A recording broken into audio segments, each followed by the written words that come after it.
When you're doing history research, you'll almost always need to find secondary sources for in-depth information on your topic.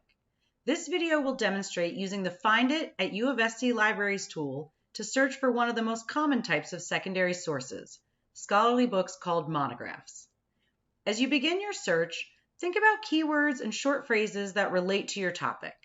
Then start at the library's homepage, which is sc.edu/libraries. Find It at UofSC Libraries is the default search option. Let's say I'm starting research on the civil rights movement among Mexican Americans. I'll start by typing a few keyword phrases, but not a full sentence or question, into the Find It search box.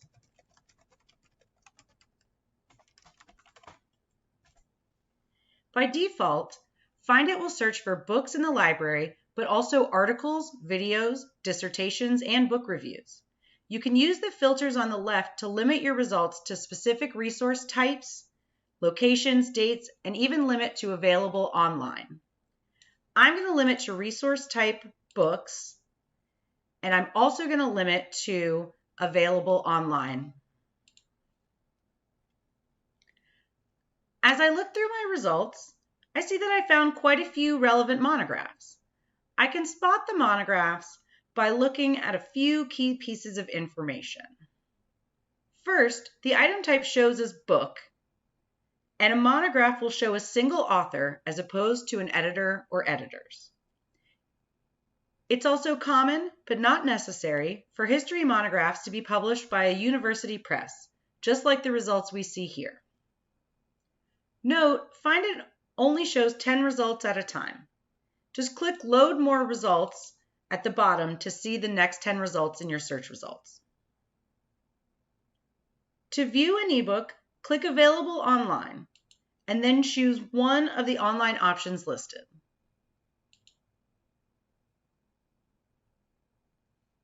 You can see the library provides unlimited access to this ebook, meaning an unlimited number of users can view and read it at the same time.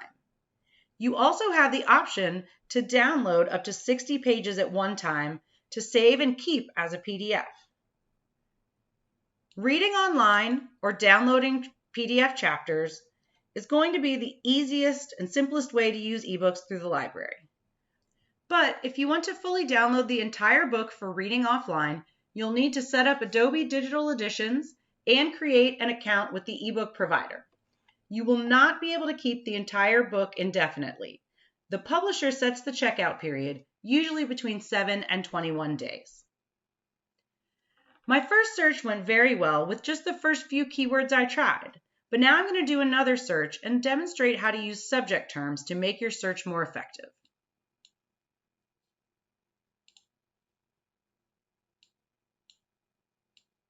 This time I'm going to look for monographs about the internment camps for Japanese Americans during World War II.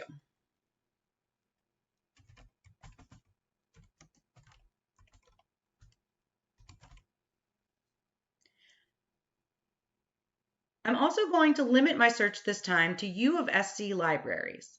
This will eliminate articles and just search the items owned or licensed by the library, making it easier to pick out monographs.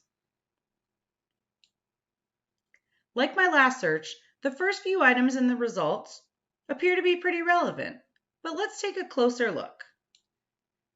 This second result is a government report published in 1942. This would be a great primary source on this topic, but it's not a monograph. Back to my list of results. The rest of the items look pretty good until we get to number 7. Just looking at the title, I realize this is not about the internment of Japanese Americans in the US, but about Americans being interned by the Japanese at a camp in the Philippines. This is where subject headings can be really helpful.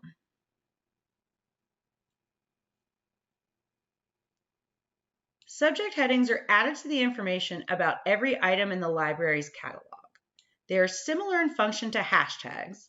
They describe the item, and they can also be used to search for or link to items with the same subject. The main difference is that library subject headings are more formal. They use a set structure and predetermined terminology, so that all libraries are using the same set. The heading for this book that does appear to be on my topic is Japanese Americans, Evacuation and Relocation, 1942 to 1945. Knowing that this is a subject heading helps me adjust my search terms. I'm going to try a new search now for Japanese Americans, Relocation.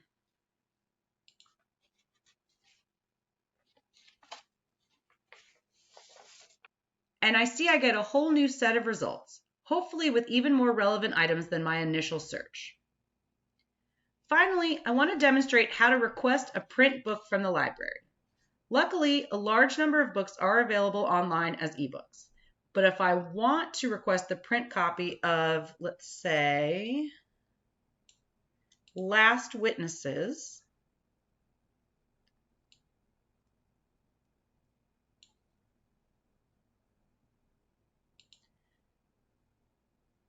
wait for the Get It section to load, sign in with my UofSC network username and password,